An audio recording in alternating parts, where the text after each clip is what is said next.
ಮಿತ್ರರೇ ನಮಸ್ಕಾರ. ಮಿತ್ರರೇ, ನಾಳೆಯಿಂದ ಅಂದರೆ ಜುಲೈ 20ನೇ ತಾರೀಕಿನಿಂದ ಈ ದೇಶದಲ್ಲಿ ಮಳೆಗಾಲದ ಸಂಸತ್ ಅಧಿವೇಶನ ಆರಂಭವಾಗ್ತಾ ಇದೆ. ಈಗಾಗಲೇ ಕೇಂದ್ರ ಸರ್ಕಾರ ಅದಕ್ಕೆ ಬೇಕಾದಂತಹ ತಯಾರಿಗಳನ್ನು ಮಾಡಿಕೊಳ್ತಾ ಇದೆ. ಇವತ್ತು ಸಂಸತ್ ಅಧಿವೇಶನದ ಹಿನ್ನೆಲೆಯಲ್ಲಿ ಆಲ್ ಪಾರ್ಟಿ ಮೀಟಿಂಗ್ ಅನ್ನು ಕರೆಯಲಾಗಿತ್ತು. ಎಲ್ಲ ಪಕ್ಷಗಳಿಗೂ ಕೂಡ ಇನ್ವಿಟೇಷನ್ ಅನ್ನು ಕೊಟ್ಟು ರಾಜನಾಥ್ ಸಿಂಗ್ ನೇತೃತ್ವದಲ್ಲಿ ಮೀಟಿಂಗ್ ಮಾಡಲಾಯಿತು. ವಿಪಕ್ಷಗಳು ವಾಕೌಟ್ ಮಾಡಿದ್ವು, ಮತ್ತೆ ಬಂದು ಮೀಟಿಂಗ್ಗೆ ಜಾಯಿನ್ ಆದ್ವು. ಈ ರೀತಿಯ ಬೆಳವಣಿಗೆಗಳು ನಡೀತಾ ಇದ್ದಾವೆ. ಈ ಅಧಿವೇಶನದಲ್ಲಿ ಕಾಂಗ್ರೆಸ್ ಮತ್ತು ವಿಪಕ್ಷಗಳು ಎರಡು ಮುಖ್ಯ ಗುರಿಗಳನ್ನು ಇಟ್ಕೊಂಡಿದ್ದಾವೆ. ಮೊದಲನೇದಾಗಿ ಈ ಅಧಿವೇಶನದಲ್ಲಿ ನೀಟ್ ವಿಚಾರವನ್ನು ಪ್ರಸ್ತಾಪ ಮಾಡಬೇಕು, ಕೇಂದ್ರ ಸರ್ಕಾರವನ್ನು ಇಕ್ಕಟ್ಟಿಗೆ ಸಿಕ್ಕಾಕ್ಸ್ಬೇಕು ಅಂತ. ಅದಕ್ಕೆ ಬೇಕಾದಂತಹ ಗ್ರೌಂಡ್ ವರ್ಕ್ಗಳನ್ನು ಈಗಾಗಲೇ ವಿಪಕ್ಷಗಳು ಮಾಡಿಕೊಂಡಿದ್ದಾವೆ. ಎರಡನೇದಾಗಿ UP ಎಲೆಕ್ಷನ್ ಹಿನ್ನೆಲೆಯಲ್ಲಿ ರಾಮ ಮಂದಿರದ ಹುಂಡಿ ಚೋರಿ ವಿಚಾರವನ್ನು ಕೂಡ ಪ್ರಸ್ತಾಪ ಮಾಡಬೇಕು ಅಂತ ಯೋಜನೆ ರೂಪಿಸಿದಂತೆ ಕಂಡು ಬರ್ತಾ ಇದೆ. ಇತ್ತ ಕಡೆಯಲ್ಲಿ ಆಡಳಿತ ಪಕ್ಷ ತನ್ನ ಅಜೆಂಡಾವನ್ನು ರಿಲೀಸ್ ಮಾಡಿದೆ. ಅಂದರೆ ಈ ಸೆಷನ್ನಲ್ಲಿ ನಾವು ಏನೇನು ಕಾನೂನನ್ನು ತರ್ತೀವಿ, ಯಾವ್ಯಾವ ಮಸೂದೆಗಳನ್ನು ಮಂಡನೆ ಮಾಡ್ತೀವಿ ಅಂತ. ಅದರಲ್ಲಿ 7 ಪ್ರಮುಖ ಕಾನೂನುಗಳ ಬಗ್ಗೆ ಕೇಂದ್ರ ಸರ್ಕಾರ ಉಲ್ಲೇಖ ಮಾಡಿದೆ. ಬಹಳ ಇಂಟ್ರೆಸ್ಟಿಂಗ್ ವಿಚಾರ ಏನು ಗೊತ್ತಾ? ಇಡೀ ದೇಶದ ಜನ ಎದುರು ನೋಡ್ತಾ ಇರೋದೇನು, ಈಗಾಗಲೇ ಹಲವು ಪಕ್ಷಗಳಿಗೆ ಆಪರೇಷನ್ ಮಾಡಲಾಗಿದೆ. ಕೇಂದ್ರ ಸರ್ಕಾರ ತನ್ನ ಸ್ಟ್ರೆಂತ್ ಅನ್ನು ಜಾಸ್ತಿ ಮಾಡಿಕೊಂಡಿದೆ. ಆಲ್ಮೋಸ್ಟ್ 3/2 ಬಹುಮತದತ್ತ ಕೇಂದ್ರ ಸರ್ಕಾರ ಹೆಜ್ಜೆ ಇಡ್ತಾ ಇದೆ. ಇಡೀ ದೇಶಕ್ಕೆ ಗೊತ್ತಿರುವ ವಿಚಾರ ಏನು ಕೇಳಿದ್ರೆ, ಕೇಂದ್ರ ಸರ್ಕಾರ ಇಷ್ಟೆಲ್ಲ ದೊಡ್ಡ ರಿಸ್ಕ್ಗೆ ಕೈ ಹಾಕುವ ಹಿಂದಿನ ಕಾರಣ ಏನು ಕೇಳಿದ್ರೆ, ಡಿಲಿಮಿಟೇಷನ್ ಬಿಲ್ ಅನ್ನು ತರಬೇಕು, ಜೊತೆಗೆ ಮಹಿಳಾ ಮೀಸಲಾತಿ ಬಿಲ್ ಅನ್ನು ಕೂಡ ಪಾಸ್ ಮಾಡಬೇಕು. ಅದಕ್ಕಾಗಿ ಈ ಎಲ್ಲ ಸರ್ಕಸ್ ಅನ್ನ ಮಾಡ್ತಾ ಇದ್ದಾರೆ ಅಂತ ಹೇಳ್ಬಿಟ್ಟು ಪ್ರತಿಯೊಬ್ಬರಿಗೂ ಗೊತ್ತಿದೆ. ಆದ್ರೆ ಕೇಂದ್ರ ಸರ್ಕಾರ ಅದನ್ನ ಅಜೆಂಡಾಗೆ ಸೇರಿಸಿಲ್ಲ. ಹಾಗಾದ್ರೆ ಕೇಂದ್ರ ಸರ್ಕಾರ ಇಷ್ಟೆಲ್ಲ ಪ್ರಯತ್ನವನ್ನ ಯಾಕೆ ಮಾಡ್ತು? ಈ ಸೆಷನ್ನಲ್ಲೂ ಕೂಡ ಆ ಬಿಲ್ಗಳನ್ನು ಪಾಸ್ ಮಾಡೋದಿಲ್ವಾ? ಈ ಪ್ರಶ್ನೆಯನ್ನ ಕೇಳಿದ್ದೆ ಆದ್ರೆ ಮಿತ್ರರೇ, ಕೇಂದ್ರ ಸರ್ಕಾರದ ಮೂಲಗಳಿಂದ ಬಹಳ ಇಂಟ್ರೆಸ್ಟಿಂಗ್ ಸುದ್ದಿ ಬರ್ತಾ ಇದೆ. ಅದೇನು ಕೇಳಿದ್ರೆ, ಕೇವಲ ಡಿಲಿಮಿಟೇಷನ್ ಬಿಲ್, ಮಹಿಳಾ ಮೀಸಲಾತಿ ಬಿಲ್ ಮಾತ್ರ ಅಲ್ಲ, ಅದೆರಡಕ್ಕಿಂತಲೂ ದೊಡ್ಡದಾದಂತಹ ಇಡೀ ದೇಶದ ಚಿತ್ರಣವನ್ನೇ ಬದಲು ಮಾಡುವಂತಹ ಒಂದು ದೊಡ್ಡ ಬಿಲ್ ಅನ್ನ ಇಂಟ್ರೊಡ್ಯೂಸ್ ಮಾಡೋದಕ್ಕೆ ಕೇಂದ್ರ ಸರ್ಕಾರ ತೆರೆಮರೆಯಲ್ಲೇ ತಂತ್ರಗಾರಿಕೆ ಮಾಡಿದೆ. ಈ ಸುದ್ದಿ ಹೊರಗೆ ಬರ್ತಾ ಇದೆ. ಇದು ಇಡೀ ವಿಪಕ್ಷಗಳನ್ನೇ ನಡುಗುವಂತೆ ಮಾಡಿಬಿಟ್ಟಿದೆ. ಹೀಗಾಗಿ ಈ ಬಾರಿಯ ಅಧಿವೇಶನ ಇದೆಯಲ್ಲ, ಇದು ಈ ದೇಶದ ಇತಿಹಾಸದಲ್ಲಿ ಐತಿಹಾಸಿಕವಾಗುವಂತಹ ಎಲ್ಲಾ ಸಾಧ್ಯತೆಗಳಿದಾವೆ. ನರೇಂದ್ರ ಮೋದಿಯವರ ಕಳೆದ 12 ವರ್ಷದ ಅವಧಿಯಲ್ಲೇ ಅತ್ಯಂತ ದೊಡ್ಡ ನಿರ್ಧಾರಗಳನ್ನ ಈ ಒಂದು ಸೆಷನ್ನಲ್ಲಿ ತೆಗೆದುಕೊಳ್ಳುವಂತಹ ಸಾಧ್ಯತೆಗಳಿದಾವೆ. ಅದೇನು ಎತ್ತ ಅನ್ನೋದನ್ನ ಈಗ ವಿವರಿಸಿ ಹೇಳ್ತೀನಿ. ನೀವು ಮಿಸ್ ಮಾಡದೆ ಈ ಫುಲ್ ವಿಡಿಯೋ ನೋಡಿ.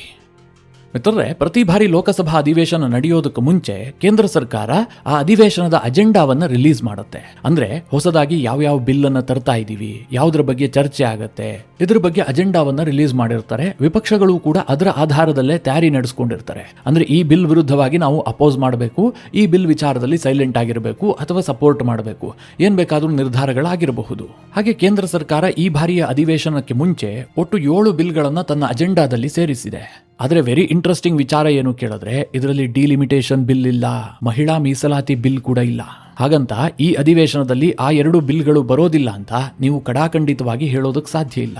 ಯಾಕೆ ಅಂತಂದ್ರೆ, ಅಮಿತ್ ಶಾ ಈಗಾಗಲೇ ವಿಪಕ್ಷದಲ್ಲಿರುವಂತಹ ಕೆಲ ನಾಯಕರನ್ನ ಭೇಟಿಯಾಗ್ಬಿಟ್ಟು ಅವರ ಬೆಂಬಲವನ್ನ ಕೇಳಿದ್ದಾರೆ. ಈ ಹಿಂದೆ ಲೋಕಸಭೆಯಲ್ಲಿ ಈ ಬಿಲ್ ಮಂಡನೆಯಾದಂತಹ ಸಂದರ್ಭದಲ್ಲಿ ವಿರೋಧ ಮಾಡದಂತಹ ವಿಪಕ್ಷಗಳ ಕೆಲ ನಾಯಕರು ಈಗ ಅಡ್ಡಗೋಡೆಯ ಮೇಲೆ ದೀಪ ಇಡೋದಕ್ಕೆ ಶುರು ಮಾಡಿದ್ದಾರೆ. ಅದರ ಅರ್ಥ ಏನು ಕೇಳಿದ್ರೆ, ಅಜೆಂಡಾದಲ್ಲಿರುವಂತಹ 7 ಬಿಲ್ಗಳು ಕೇವಲ ನೆಪ ಮಾತ್ರ, ಅವುಗಳು ಹೇಗಿದ್ರೂ ಪಾಸ್ ಆಗ್ತವೆ. ಆದರೆ ಕೇಂದ್ರ ಸರ್ಕಾರದ ರಿಯಲ್ ಉದ್ದೇಶ ಇರುವಂತಹದ್ದು ಹೊಸದಾಗಿ 3 ಬಿಲ್ಗಳನ್ನು ಇಂಟ್ರೊಡ್ಯೂಸ್ ಮಾಡುವಂತಹದ್ದು. ಈ ಬಗ್ಗೆ ಕೆಲವರು ಅನುಮಾನ ವ್ಯಕ್ತಪಡಿಸ್ತಾ ಇದ್ದಾರೆ. ಅದಕ್ಕೆ ಪೂರಕವಾದಂತಹ ಬೆಳವಣಿಗೆಗಳು ಕೂಡ ಕೇಂದ್ರ ಸರ್ಕಾರದ ವಲಯದಲ್ಲಿ ನಡೀತಾ ಇದೆ. ಮಿತ್ರರೇ, ಅದರ ಬಗ್ಗೆ ವಿವರಿಸೋದಕ್ಕೂ ಮುಂಚೆ ಈ 7 ಬಿಲ್ಗಳ ಬಗ್ಗೆ ಚಿಕ್ಕದಾಗಿ ಹೇಳ್ಬಿಡ್ತೀನಿ. ಅವುಗಳು ಸಹ ಏನು ಕಡಿಮೆ ಪ್ರಾಮುಖ್ಯತೆಯ ಬಿಲ್ಗಳಲ್ಲ. ಮೊದಲನೇದಾಗಿ ನ್ಯಾಯಾಧೀಶರ ಸಂಖ್ಯೆಯನ್ನು ಹೆಚ್ಚಳ ಮಾಡೋದಕ್ಕೋಸ್ಕರವಾಗಿ ಹೊಸದಾಗಿ ಕೇಂದ್ರ ಸರ್ಕಾರ ಕಾನೂನನ್ನು ತರ್ತಾ ಇದೆ. ಈ ದೇಶದಲ್ಲಿ ನ್ಯಾಯ ಸರಿಯಾದ ಸಮಯಕ್ಕೆ ಸಿಗ್ತಾ ಇಲ್ಲ.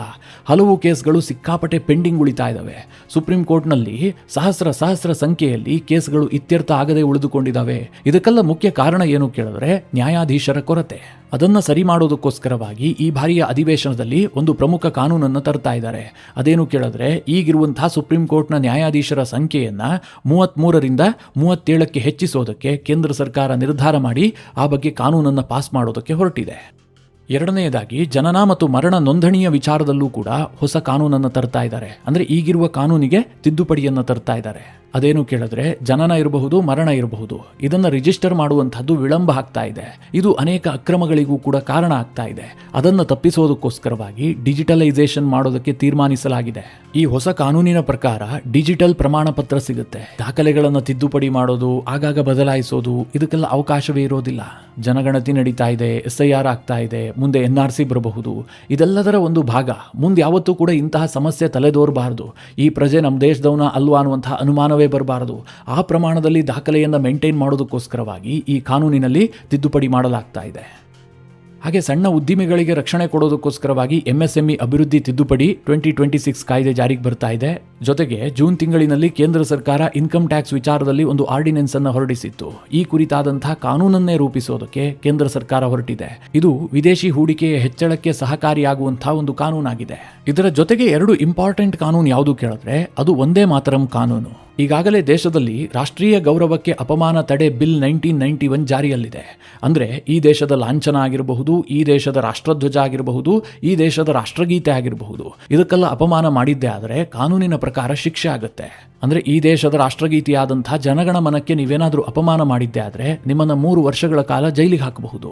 ಈಗ ಈ ಲೀಸ್ಟ್ಗೆ ಒಂದೇ ಮಾತರಂ ಗೀತೆಯನ್ನು ಕೂಡ ಸೇರಿಸಲಾಗ್ತಾ ಇದೆ. ಇದಕ್ಕೆ ಸಹಜವಾಗಿ ಭಾರಿ ಮಹತ್ವ ಇದೆ. ಕಾರಣ ಏನು ಕೇಳಿದ್ರೆ ಈ ಒಂದೇ ಮಾತರಂ ಇದೆಯಲ್ಲ, ನಮಗೆಲ್ಲ ಸಹ ಹೆಮ್ಮೆಯ ಗೀತೆ. ನಾವು ಅದನ್ನ ಹೇಳೋದಕ್ಕಾಗಿರಬಹುದು, ಕೇಳೋದಕ್ಕಾಗಿರಬಹುದು, ಬಹಳ ಹೆಮ್ಮೆ ಪಡ್ತೀವಿ. ಆದರೆ ಕೆಲವರಿಗೆ ಧಾರ್ಮಿಕ ಕಾರಣಗಳಿಂದಾಗಿ ಅದರ ಬಗ್ಗೆ ಆಕ್ಷೇಪಣೆಗಳಿದ್ದಾವೆ. ಆ ಕಾರಣದಿಂದಾಗಿ ಆ ಗೀತೆಯ ಬಗ್ಗೆ ಅವಮಾನಕಾರಿಯಾದಂತಹ ಘಟನೆಗಳು ಕೂಡ ಆಗಾಗ ವರದಿ ಆಗ್ತವೆ. ಅದನ್ನ ತಪ್ಪಿಸೋದಕ್ಕೋಸ್ಕರವಾಗಿ ಇದನ್ನೂ ಕೂಡ ರಾಷ್ಟ್ರೀಯ ಗೌರವಕ್ಕೆ ಅಪಮಾನ ತಡೆ ಬಿಲ್ 1971 ಏನಿದೆ ಅದರ ಅಡಿಯಲ್ಲಿ ಸೇರಿಸೋದಕ್ಕೆ ಕೇಂದ್ರ ಸರ್ಕಾರ ತೀರ್ಮಾನಿಸಿದೆ. ಈ ಕಾನೂನು ಜಾರಿಯಾದ ಬಳಿಕ ಒಂದೇ ಮಾತರಂಗೆ ಯಾರಾದರೂ ಅಪಮಾನ ಮಾಡಿದ್ದೇ ಆದರೆ ಅಂತಹ ಭಾರತೀಯ ಪ್ರಜೆಗೆ ಶಿಕ್ಷೆ ವಿಧಿಸೋದಕ್ಕೆ ಕೇಂದ್ರ ಸರ್ಕಾರ ಅವಕಾಶ ಕೊಡ್ತಾ ಇದೆ. ಇದರ ಜೊತೆಗೆ ಈ ಬಾರಿಯ ಸೆಷನ್ನಲ್ಲಿ ಮಂಡನೆ ಆಗ್ತಾ ಇರುವಂತಹ ಇನ್ನೊಂದು ಇಂಪಾರ್ಟೆಂಟ್ ಬಿಲ್ ಏನು ಕೇಳಿದ್ರೆ FCRA 2026 ಕಾಯ್ದೆ. ಇದು 2026 ಮಾರ್ಚ್ ತಿಂಗಳಿನಲ್ಲಿಯೇ ಲೋಕಸಭೆಯಲ್ಲಿ ಮಂಡನೆ ಆಗಿದೆ. ಆದರೆ ಈ ಬಿಲ್ ಅನ್ನು ಪಾಸ್ ಮಾಡಿರಲಿಲ್ಲ.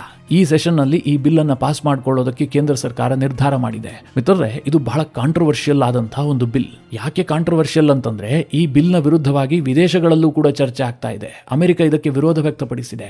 ಕಾರಣ ಏನು ಕೇಳಿದ್ರೆ ಕೇಂದ್ರ ಸರ್ಕಾರ ಹೇಳ್ತಾ ಇದೆ, ನಮ್ಮ NGOಗಳಿಗೆ ವಿದೇಶದಿಂದ ಹಣ ಬರ್ತಾ ಇದೆಯಲ್ಲ ಅದನ್ನ ರೆಗ್ಯುಲೇಟ್ ಮಾಡಬೇಕು, ಮಾನಿಟರಿಂಗ್ ಮಾಡಬೇಕಾದಂತಹ ಅವಶ್ಯಕತೆ ಇದೆ. ಕಾರಣ ಏನು ಕೇಳಿದ್ರೆ ವಿದೇಶದಿಂದ ಬಂದಂತಹ ಎಲ್ಲಾ ಫಂಡ್ಗಳು ಕೂಡ ಕೇವಲ ಜನರ ಹಿತಕ್ಕಾಗಿ ಮಾತ್ರ ಬಳಕೆ ಆಗ್ತಾ ಇಲ್ಲ, ದೇಶ ವಿರೋಧಿ ಕೃತ್ಯಗಳಿಗೂ ಕೂಡ ಬಳಕೆ ಆಗ್ತಾ ಇದೆ. ಕೆಲ NGOಗಳು ಅಂತಹ ಕೆಲಸಕ್ಕೂ ಕೂಡ ಇಳಿದಿದ್ದಾವೆ. ಅದಕ್ಕೋಸ್ಕರವಾಗಿ ಇದನ್ನು ನಿಯಂತ್ರಣ ಮಾಡುವಂತಹ ಅವಶ್ಯಕತೆ ಇದೆ ಅಂತ ಕೇಂದ್ರ ಸರ್ಕಾರ ಈ FCRA ಕಾನೂನನ್ನು ತಂದಿದೆ. ಇದಕ್ಕೆ ವಿರೋಧ ಯಾಕೆ ಕೇಳಿದ್ರೆ ಈ ಕಾನೂನು ಜಾರಿಯಾದ ಬಳಿಕ NGOಗಳು ಒಂದು ವೇಳೆ ವಿದೇಶಗಳಿಂದ ಹಣ ಪಡೆದು ಅದನ್ನು ದೇಶ ವಿರೋಧಿ ಕೃತ್ಯಕ್ಕೆ ಬಳಸಿಕೊಂಡ ಆರೋಪಗಳು ಬಂದಿದ್ದೇ ಆದರೆ ಅಥವಾ ರಿಜಿಸ್ಟ್ರೇಷನ್ ವಿಚಾರದಲ್ಲಿ ವ್ಯತ್ಯಾಸಗಳು ಕಂಡು ಬಂದಿದ್ದೇ ಆದರೆ ಅಂತಹ ಸಂದರ್ಭದಲ್ಲಿ ಆ NGOದ ಎಲ್ಲಾ ಆಸ್ತಿಗಳನ್ನು ಮುಟ್ಟುಗೋಲು ಹಾಕಿಕೊಳ್ಳೋದಕ್ಕೆ ಕೇಂದ್ರ ಸರ್ಕಾರಕ್ಕೆ ಅವಕಾಶ ಇರುತ್ತೆ. ಹೀಗಾಗಿ ಇದರ ಬಗ್ಗೆ ಅನೇಕರು ಅಪಸ್ವರವನ್ನು ಎತ್ತಿದ್ದಾರೆ. ವಿದೇಶಗಳ ಮಟ್ಟದಿಂದಲೂ ಕೂಡ ಒತ್ತಡ ಉಂಟಾಗ್ತಾ ಇದೆ. ಆದರೆ ಕೇಂದ್ರ ಸರ್ಕಾರ ತಲೆ ಕೆಡಿಸಿಕೊಂಡಂತೆ ಕಾಣ್ತಾ ಇಲ್ಲ. ಅದೇನೇ ಆದರೂ ಕೂಡ ದೇಶ ವಿರೋಧಿ ಕೃತ್ಯದಲ್ಲಿ ಭಾಗಿಯಾಗಿದ್ದೇ ಆದರೆ ಅಂಥವರ ಆಸ್ತಿಯನ್ನು ಮುಟ್ಟುಗೋಲು ಹಾಕ್ಕೊಳ್ತೀವಿ, ನಾವು ಯಾರ ಒತ್ತಡಕ್ಕೂ ಮಣಿಯೋದಿಲ್ಲ ಅಂತ ಕೇಂದ್ರ ಸರ್ಕಾರ ಹೇಳ್ತಾ ಇದೆ. ಈ ಬಾರಿಯ ಸೆಷನ್ನಲ್ಲಿ ಈ ಒಂದು ಬಿಲ್ ಕೂಡ ಪಾಸ್ ಆಗೋದಕ್ಕಿದೆ. ಮಿತ್ರರೇ, ಇದೆಲ್ಲವುದನ್ನು ಕೂಡ ಕೇಂದ್ರ ಸರ್ಕಾರ ಓಪನ್ ಆಗಿ ಹೇಳಿಬಿಟ್ಟಿದೆ. ಓಪನ್ ಅಜೆಂಡಾ ಇದು. ಆದರೆ ಇದರ ಹಿಂದೆ ಹಿಡನ್ ಅಜೆಂಡಾ ಇದೆ. ಅದನ್ನು ಹೇಳುತ್ತಿದ್ದ ಹಾಗೆ ಕೆಲವರು ಡಿಲಿಮಿಟೇಷನ್ ಬಿಲ್ ಮತ್ತು ಮಹಿಳಾ ಮೀಸಲಾತಿ ಬಿಲ್ ಅನ್ನು ಕೇಂದ್ರ ಸರ್ಕಾರ ತಂದು ಬಿಡುತ್ತೆ ಅಂತ ಅಂದುಕೊಳ್ಳಬಹುದು. ಆದರೆ ಅದು ಅಲ್ಲಿಗೆ ಮಾತ್ರ ಸೀಮಿತವಾಗಿರುತ್ತೆ ಅಂತ ಹೇಳೋದಕ್ಕೆ ಸಾಧ್ಯ ಇಲ್ಲ. ಅದರ ಜೊತೆಗೆ ಬಹಳ ದೊಡ್ಡದಾದಂತಹ ಒಂದು ಬಿಲ್ಲನ್ನು ಕೂಡ ಇಂಟ್ರಡ್ಯೂಸ್ ಮಾಡೋದಕ್ಕೆ ಕೇಂದ್ರ ಸರ್ಕಾರ ತೆರೆಮೆರೆಯಲ್ಲೇ ಒಂದಷ್ಟು ಕಸರತ್ತು ಮಾಡಿರುವ ಬಗ್ಗೆ ಈಗ ಅನುಮಾನ ವ್ಯಕ್ತವಾಗ್ತಾ ಇದೆ. ಕೆಲವರು ಆ ಬಗ್ಗೆ ಖಚಿತವಾಗಿ ಹೇಳ್ತಾ ಇದ್ದಾರೆ, ಇಲ್ಲ ಕೇಂದ್ರ ಸರ್ಕಾರ ಅಂತಹದೊಂದು ಪ್ರಯತ್ನದಲ್ಲಿದೆ ಅಂತ. ಅದು ಯಾವ ಬಿಲ್ ಅಂತಂದ್ರೆ one nation one election bill. 2024ರಲ್ಲೇ ಕೇಂದ್ರ ಸರ್ಕಾರ one nation one election bill ಅನ್ನ ಲೋಕಸಭೆಯಲ್ಲಿ ಮಂಡನೆ ಮಾಡಿತ್ತು. ಆ ಸಂದರ್ಭದಲ್ಲಿ ಬಿಲ್ನ ಪರವಾಗಿ 269 ಮತಗಳು ಚಲಾವಣೆಗೊಂಡ್ರೆ ವಿರುದ್ಧವಾಗಿ 198 ಮತಗಳು ಚಲಾವಣೆಗೊಂಡಿದ್ವು. ಈ ಬಿಲ್ ಸಾಂವಿಧಾನಿಕ ತಿದ್ದುಪಡಿ ಆದ ಕಾರಣದಿಂದಾಗಿ 3/2 ಬಹುಮತ ಕೇಂದ್ರ ಸರ್ಕಾರಕ್ಕೆ ಅವಶ್ಯಕತೆ ಇತ್ತು. ಅನಂತರ ಈ ಬಿಲ್ನಲ್ಲಿ ಇನ್ನಷ್ಟು ಪರಾಮರ್ಶೆಯನ್ನ ಮಾಡಿ ವಿಪಕ್ಷಗಳನ್ನು ಒಳಗೊಂಡಂತೆ ಈ ಬಿಲ್ ಅನ್ನು ಪಾಸ್ ಮಾಡಬೇಕು ಅನ್ನುವಂತಹ ಪ್ರಯತ್ನದ ಭಾಗವಾಗಿ ಈ ಬಿಲ್ನ ಕುರಿತಾಗಿ JPCಯನ್ನು ರಚಿಸಲಾಯಿತು. ಜಾಯಿಂಟ್ ಪಾರ್ಲಿಮೆಂಟರಿ ಕಮಿಟಿ ರಚನೆ ಆಯಿತು. ಬಿಜೆಪಿಯ ಹಿರಿಯ ಸಂಸದ PP ಚೌಧರಿಗೆ ಈ ಇಡೀ ಸಮಿತಿಯ ನೇತೃತ್ವವನ್ನು ವಹಿಸಲಾಗಿತ್ತು. ಆ ಸಮಿತಿಯಲ್ಲಿ ಕಾಂಗ್ರೆಸ್ ಸೇರಿದಂತೆ ದೇಶದ ಎಲ್ಲ ವಿಪಕ್ಷಗಳ ನಾಯಕರು ಕೂಡ ಇದ್ರು. ಈ one nation one election JPC ಈಗಾಗಲೇ ದೇಶಾದ್ಯಂತ ಎಲ್ಲಾ ರಾಜ್ಯಗಳನ್ನು ಸಂಪರ್ಕ ಮಾಡಿದೆ. ದೇಶದ ಜನಾಭಿಪ್ರಾಯವನ್ನು ಸಂಗ್ರಹಿಸುವಂತಹ ಕೆಲಸವನ್ನು ಕೂಡ ಮಾಡಿದೆ.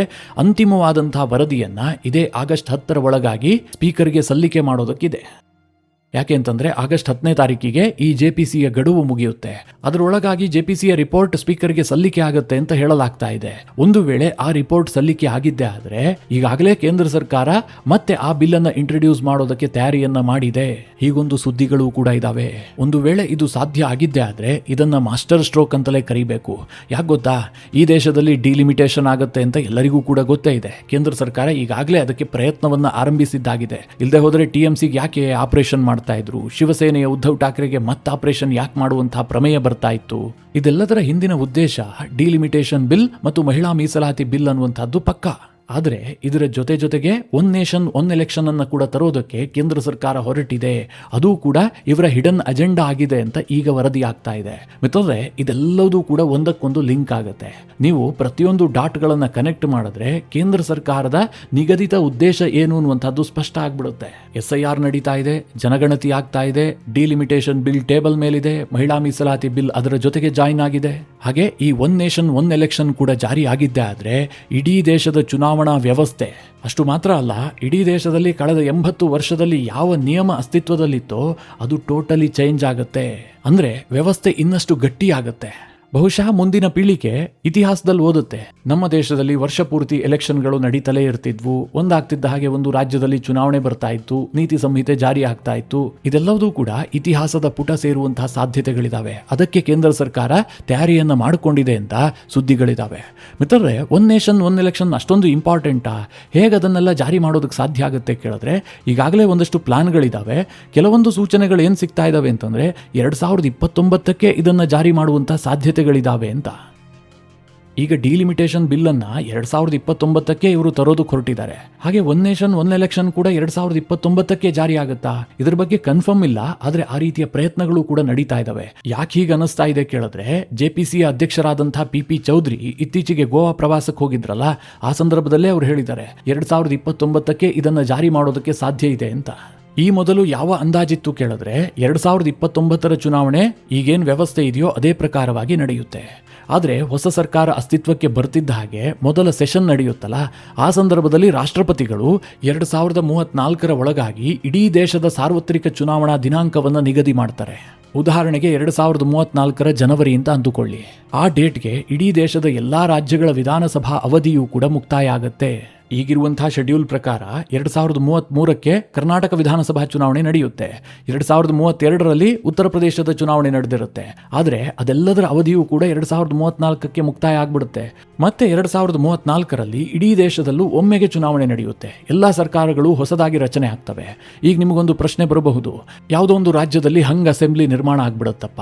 ಈಗ ತಮಿಳುನಾಡಿನದ್ದೇ ಉದಾಹರಣೆ ತೆಗೆದುಕೊಳ್ಳಿ. ವಿಜಯ್ಗೆ ಪೂರ್ಣ ಬಹುಮತ ಬಂದಿರಲಿಲ್ಲ. ಅಂತಹ ಸರ್ಕಾರಗಳು ಮಧ್ಯದಲ್ಲೇ ಪತನಗೊಂಡು ಪುನಃ ಉಪಚುನಾವಣೆ ನಡೆದ್ರೆ ನೆಕ್ಸ್ಟ್ ತಮಿಳುನಾಡಿನ ಎಲೆಕ್ಷನ್ ಅನ್ನ ದೇಶದ ಚುನಾವಣೆ ಜೊತೆಗೆ ನಡೆಸೋದಕ್ಕೆ ಸಾಧ್ಯ ಇಲ್ಲ ಅಲ್ವಾ ಅಂತ. ಆದರೆ ಹೊಸ ನಿಯಮ ಏನು ಹೇಳುತ್ತೆ ಕೇಳಿದ್ರೆ, ಮಧ್ಯದಲ್ಲಿ ಯಾವಾಗ ಚುನಾವಣೆ ನಡೆದ್ರೂ ಕೂಡ ಈ 5 ವರ್ಷದ ಅವಧಿ ಇದೆಯಲ್ಲ, ಇದು ಫಿಕ್ಸ್ ಆಗಿರುತ್ತೆ. ಹೊಸ ಸರ್ಕಾರ ರಚನೆ ಆಗಿದೆಯಲ್ಲ, ಅದರ ಅವಧಿ ಕಡಿತಗೊಳ್ಳುತ್ತೆ. ಈ ವಿಚಾರ ಇನ್ನೂ ಈಸಿಯಾಗಿ ಅರ್ಥ ಆಗುವ ಹಾಗೆ ಉದಾಹರಣೆ ಕೊಡಬೇಕು ಅಂತಂದ್ರೆ 2034ರಲ್ಲಿ ಒಮ್ಮೆಗೆ ಚುನಾವಣೆ ನಡೆಯುತ್ತಲ್ವಾ, ಅದಾದ ತಕ್ಷಣ ಕರ್ನಾಟಕದಲ್ಲಿ ಒಂದು ಹಂಗ್ ಅಸೆಂಬ್ಲಿ ನಿರ್ಮಾಣ ಆಗಿರುತ್ತೆ ಅಂತ ಅಂದುಕೊಳ್ಳಿ. ಬಿಜೆಪಿ JDS ಸೇರ್ಕೊಂಡು ಸರ್ಕಾರ ರಚಿಸಿರ್ತವೆ. ಮಧ್ಯದಲ್ಲಿ 2 ವರ್ಷ ಆಗ್ತಿದ್ದ ಹಾಗೆ ಅಂದ್ರೆ 2035ರಲ್ಲಿ JDSನವರು ಬೆಂಬಲ ವಾಪಸ್ ತೆಗೆದುಕೊಳ್ತಾರೆ, ಸರ್ಕಾರ ಬಿದ್ದೋಗುತ್ತೆ ಅಂತ ಭಾವಿಸಿ. 2035ರಲ್ಲಿ ಪುನಃ ಕರ್ನಾಟಕ ವಿಧಾನಸಭೆಗೆ ಚುನಾವಣೆ ನಡೆಯುತ್ತಲ್ವಾ, ಆಗ ಅದರ ಅಧಿಕಾರಾವಧಿ 2040ರವರೆಗೆ ಇರೋದಿಲ್ಲ, 2039ಕ್ಕೆ ಎಂಡ್ ಆಗುತ್ತೆ. ಕೇಂದ್ರ ಸರ್ಕಾರಕ್ಕೂ ಕೂಡ ಇದೇ ನಿಯಮ ಅನ್ವಯಿಸುತ್ತೆ. ಕೇಂದ್ರದಲ್ಲಿ ಮಧ್ಯದಲ್ಲಿ ಸರ್ಕಾರ ಬಿದ್ದೋಗಿ ಹೊಸದಾಗಿ ಚುನಾವಣೆ ನಡೆದ್ರೂ ಕೂಡ ಅದರ ಅವಧಿಯೂ ಕೂಡ ಕಡಿತಗೊಳ್ಳುತ್ತೆ. ಈ 5 ವರ್ಷದ ಚುನಾವಣಾ ಚಕ್ರ ಏನಿರುತ್ತೆ ಇದು ಹಾಗೆ ಕಂಟಿನ್ಯೂ ಆಗ್ತಾ ಇರುತ್ತೆ. ಇದನ್ನ ಕೇವಲ ವಿಧಾನಸಭೆ ಲೋಕಸಭೆಗೆ ಮಾತ್ರ ಅಲ್ಲ, ಸ್ಥಳೀಯ ಸಂಸ್ಥೆಗಳ ಚುನಾವಣೆಗೂ ಕೂಡ ಅನ್ವಯಿಸಲಾಗ್ತಾ ಇದೆ. ಹೀಗಾಗಿ ಇದು ಈ ದೇಶದ ಚುನಾವಣಾ ವ್ಯವಸ್ಥೆಯನ್ನೇ ಬದಲಿಸುವಂತಹ ಒಂದು ಮಹತ್ವಾಕಾಂಕ್ಷಿ ಯೋಜನೆ. ಈ ಬಿಲ್ ಅನ್ನು ಕೂಡ ಇದೇ ಅಧಿವೇಶನದಲ್ಲಿ ಪಾಸ್ ಮಾಡುವಂತಹ ಸಾಧ್ಯತೆಗಳಿದಾವೆ ಅಂತ ಚರ್ಚೆ ಆಗ್ತಾ ಇದೆ. ಹಾಗಾದ್ರೆ ಕೇಂದ್ರ ಸರ್ಕಾರಕ್ಕೆ 3/2 ಬಹುಮತ ಬಂತ ಕೇಳಿದ್ರೆ ಸದ್ಯದ ನಂಬರ್ಸ್ಗಳು ಅದಕ್ಕೆ ಪೂರಕವಾಗಿ ಕಾಣ್ತಾ ಇದೆ. ಬಿಜೆಪಿಯ ಬಳಿಯಲ್ಲಿ ಏಕಾಂಗಿಯಾಗಿ 240 ಸೀಟ್ಗಳಿದಾವೆ. NDA ಸಂಖ್ಯೆ 293 ಇದೆ. ಅದಕ್ಕೆ 20 TMCಯ ರೆಬೆಲ್ ಎಂಪಿಗಳನ್ನು ಸೇರಿಸಿದ್ರೆ ಅದು 313ಕ್ಕೆ ಏರಿಕೆ ಆಗುತ್ತೆ. UBTಯ ಉದ್ಧವ್ ಠಾಕ್ರೆ ಬಣದ 6 ಮಂದಿ ಏನು ಈಗಾಗಲೇ ಶಿಂದೆ ಬಣವನ್ನು ಸೇರಿದ್ದಾರೆ. ಹೀಗಾಗಿ NDA ಸಂಖ್ಯೆ 319ಕ್ಕೆ ಏರಿಕೆ ಆಗುತ್ತೆ. ಜೊತೆಗೆ ಶರದ್ ಪವಾರ್ ಬಣವೂ ಕೂಡ ಬೆಂಬಲ ಕೊಡುವಂತಹ ಸೂಚನೆಯನ್ನು ಕೊಡ್ತಾ ಇದೆ. ಅಲ್ಲಿಗೆ NDA ಸಂಖ್ಯೆ 327ಕ್ಕೆ ಏರಿಕೆ ಆಗುತ್ತೆ. ಜೊತೆಗೆ DMKಯು ಕೂಡ ಈಗಾಗಲೇ ಅಡ್ಡಗೋಡೆಯ ಮೇಲೆ ದೀಪ ಇಡ್ತಾ ಇದೆ. ನಾವು ಬಿಲ್ಲನ್ನು ವಿರೋಧಿಸಿಲ್ಲ, ಬಿಲ್ ತಮಿಳುನಾಡಿನ ವಿರುದ್ಧ ಇಲ್ಲ ಅಂತಾದರೆ ನಾವು ಬೆಂಬಲ ಕೊಡ್ತೀವಿ. ಈ ಟೋನ್ನಲ್ಲಿ ಅವರು ಮಾತನಾಡೋದಕ್ಕೆ ಶುರು ಮಾಡಿದ್ದಾರೆ. ಅಲ್ಲಿಗೆ NDA ಸಂಖ್ಯೆ 349ಕ್ಕೆ ಏರಿಕೆ ಆಗುತ್ತೆ. ಜಗನ್ ಪಕ್ಷ ಈಗಾಗಲೇ NDAಗೆ ಬೆಂಬಲ ಕೊಟ್ಟಿರುವ ಕಾರಣದಿಂದಾಗಿ ಒಟ್ಟಾರೆ NDA ಸಂಖ್ಯೆ 354ಕ್ಕೆ ಏರಿಕೆ ಆಗುತ್ತೆ. ಅಲ್ಲಿಗೆ ಲೋಕಸಭೆಯಲ್ಲಿ 3/2 ಬಹುಮತಕ್ಕೆ NDAಗೆ ಕೇವಲ 6 ಸಂಸದರ ಕೊರತೆ ಉಂಟಾಗತ್ತೆ. ಈಗಿರುವ ಮಾಹಿತಿಯ ಪ್ರಕಾರ ಅಮಿತ್ ಶಾ ತಂತ್ರಗಾರಿಕೆಯಂತೆ ಈ ಬಿಲ್ನ ಕುರಿತಾಗಿ ವೋಟಿಂಗ್ ನಡೆಯುವಂತಹ ದಿನ ವಿಪಕ್ಷಗಳ ಕೆಲ ಸಂಸದರು ಗೈರು ಹಾಜರಾಗ್ತಾರೆ. ಅದಾಗಬೇಕು, ತಡವಾಗಿ ವಿಪ್ ಇಶ್ಯೂ ಆಗಬೇಕು ಅಂತಲೇ ಈ ಬಿಲ್ಗಳನ್ನು ಅಜೆಂಡಾಗೆ ಸೇರಿಸಿಲ್ಲ. ವಿಪಕ್ಷಗಳ ಕೆಲ ಸಂಸದರು ಫಾರಿನ್ ಟೂರ್ಗೆ ಹೋದರೂ ಕೂಡ ಆಶ್ಚರ್ಯ ಪಡಬೇಡಿ. ಅಂತಹ ಒಂದು ದೊಡ್ಡ ತಂತ್ರಗಾರಿಕೆಯನ್ನ ಅಮಿತ್ ಶಾ ಮಾಡಿಕೊಂಡಿದ್ದಾರೆ. ಕೇಂದ್ರ ಸರ್ಕಾರಕ್ಕೆ ಲೋಕಸಭೆಯಲ್ಲಿ ಮಾತ್ರ ರಿಯಲ್ ಚಾಲೆಂಜ್ ಇರುವಂತಹದ್ದು. ರಾಜ್ಯಸಭೆಯಲ್ಲಿ ಅಡ್ಡಿಯೇ ಕಾಣಿಸ್ತಾ ಇಲ್ಲ. NDA ಬಳಿಯಲ್ಲಿ ಏಕಾಂಗಿಯಾಗಿ 153 ಇದ್ದಾರೆ. ಇನ್ನೊಂದು 10-11 ನಂಬರ್ ಬೇಕಾದರೂ ಕೂಡ DMK ಬಳಿಯಲ್ಲಿ 8 ಇದೆ, BJD ಬಳಿಯಲ್ಲಿ 5 ಸಂಖ್ಯೆ ಇದೆ, YSRCP ಬಳಿಯಲ್ಲಿ 4 ಸಂಖ್ಯೆಯ ರಾಜ್ಯಸಭಾ ಎಂಪಿಗಳಿದ್ದಾರೆ. ಲೋಕಸಭೆಯಲ್ಲಿ ಈ ಬಿಲ್ಗಳು ಪಾಸ್ ಆದವು ಅಂತಂದ್ರೆ ರಾಜ್ಯಸಭೆಯಲ್ಲಿ ಅಗತ್ಯಕ್ಕಿಂತ ಹೆಚ್ಚು ಬಹುಮತದೊಂದಿಗೆ ಈ ಬಿಲ್ಗಳು ಪಾಸ್ ಆಗುವಂತಹ ಸಾಧ್ಯತೆಗಳಿದಾವೆ. ಹೀಗಾಗಿ ಮುಂದಿನ 1 ತಿಂಗಳಿನಲ್ಲಿ ಈ ದೇಶದಲ್ಲಿ ಭಾರಿ ಮಹತ್ವದ ಬಿಲ್ಗಳು ಪಾಸ್ ಆಗ್ತವೆ. ಜೊತೆಗೆ ಭಾರಿ ಮಹತ್ವದ ಬದಲಾವಣೆಗಳು ಕೂಡ ಆಗುವಂತಹ ಎಲ್ಲಾ ಸಾಧ್ಯತೆಗಳಿದಾವೆ. ಮಿತ್ರರೇ, ಈ ಕುರಿತಾಗಿ ನಿಮ್ಮ ಅನಿಸಿಕೆ ಅಭಿಪ್ರಾಯಗಳೇನು? ಕಮೆಂಟ್ ಮಾಡುವ ಮೂಲಕ ನಮಗೆ ತಿಳಿಸಿ. ಹಾಗೆ ನಿಮಗೆ ಈ ವಿಡಿಯೋ ಇಷ್ಟವಾದರೆ ಲೈಕ್ ಮಾಡಿ. ಜೊತೆಗೆ ನೀವಿನ್ನೂ ನಿಮ್ಮ ನೆಚ್ಚಿನ ಸಂಸ್ಕಾರ ಸೌರಭ ಯೂಟ್ಯೂಬ್ ಚಾನಲ್ನ ಸಬ್ಸ್ಕ್ರೈಬ್ ಮಾಡಿಲ್ಲ ಅಂತಾದರೆ ಈ ಕೂಡಲೇ ಸಬ್ಸ್ಕ್ರೈಬ್ ಮಾಡಿ. ಮುಂದಿನ ಎಲ್ಲ ಅಪ್ಡೇಟ್ಗಳ ನೋಟಿಫಿಕೇಷನ್ಗಾಗಿ ಬೆಲ್ ಐಕಾನ್ ಒತ್ತಿ.